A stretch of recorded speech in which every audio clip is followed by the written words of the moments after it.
एक ऐसी कहानी जहां सदियों तक मतलब इंसान को पता ही नहीं था कि उसकी फसलों का कातिल आखिर है कौन। और ये कहानी बहुत बहुत पुरानी है कि लगभग 700 ईसा पूर्व मतलब प्राचीन रोम के लोग रोबिगो नाम के एक जंग के देवता को खुश करते थे। देवता को? हाँ, त्योहार मनाते थे ताकि उनकी गेहूं की फसल बच जाए। वो जानते थे कि कुछ तो गलत हो रहा है, पर वैज्ञानिक कारण नहीं पता था। तो फिर इस रहस्य से पर्दा उठना कब शुरू हुआ? मतलब इन अदृश्य कातलों की पहचान करने वाला पहला जासूस कौन था? वैज्ञानिक जासूसी की जो शुरुआत है उसका श्रेय जर्मनी के एंटोन डी बारी को दिया जाता है। उन्हें पादप रोग विज्ञान का जनक भी कहते हैं। उन्होंने ही पहली बार ये साबित किया कि इन बीमारियों के पीछे वो सूक्ष्म कवक यानी फंगस जैसे जीव होते हैं। और जब इन फंगस का असर बड़े पैमाने पर होता है तो वो कितना विनाशकारी हो सकता है। स्रोतों में वो आयरिश अकाल का जिक्र बार बार आता है।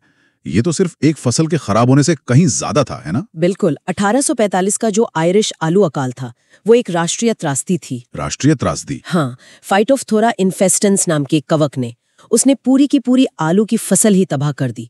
लाखों लोगों की मौत हुई और लाखों को देश छोड़ना पड़ा। बाप रे। और ऐसा ही कुछ भारत में भी हुआ। 1943 का बंगाल का अकाल वो चावल के ब्राउन स्पॉट रोग से जुड़ा था।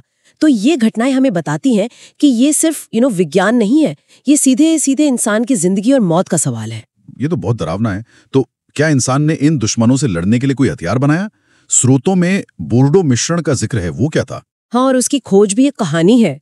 1882 में फ्रांस में पीएमएम मिलार्डेट ने देखा कि किसान वो अपने अंगूरों को चोरी से बचाने के लिए उन पर कॉपर सल्फेट और चूने का एक नीला सा मिश्रण छिड़क रहा था। अच्छा, चोरी से बचाने के लिए? हाँ, पर बाद में पता चला कि जिन अंगूरों पर वो छिड़काव हुआ था सिर्फ वही डाउनी मिल्ड्यू नाम की बीमारी से बचे रहे। अरे वाह। तो ये एक आकस्मिक खोज थी जिसने खेती को हमेशा के लिए बदल दिया। मतलब चोरी रोकने का एक जुगाड़ इतनी बड़ी वैज्ञानिक खोज बन गया। इन अकालों ने ये तो साफ कर दिया होगा कि ये समस्या कितनी गंभीर है, खासकर भारत जैसे देश के लिए। एकदम सही। और इसी जरूरत ने भारत में इस विज्ञान की नींव रखी। ईजे बटलर ने भारत में इस काम को आगे बढ़ाया और बाद में बी मुंडकुर जैसे वैज्ञानिकों ने 1947 में इंडियन फाइटोपैथोलॉजिकल सोसाइटी की स्थापना की, ताकि भारतीय वैज्ञानिक मिलकर इन समस्याओं का हल निकाल सकें। बिल्कुल।